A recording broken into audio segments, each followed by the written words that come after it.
In the name of the Almighty God, the most compassionate, the most merciful. Arriving to a lane or pool named Ghadir, the Archangel Gabriel brought a vital revelation to the Prophet Muhammad, peace and blessings of God be upon him and his family. O Messenger of Allah, deliver what has been sent down to you from your God.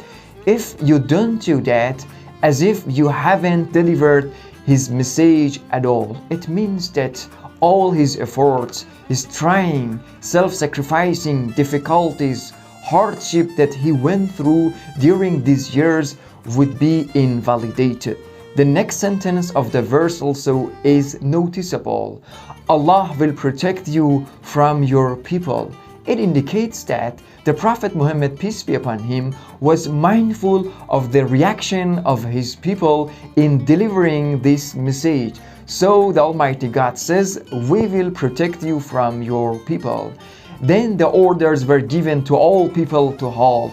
Those who had gone forward ceased to move further, and those who were left behind joined them. All people gathered around the Prophet, looking and waiting to hear more.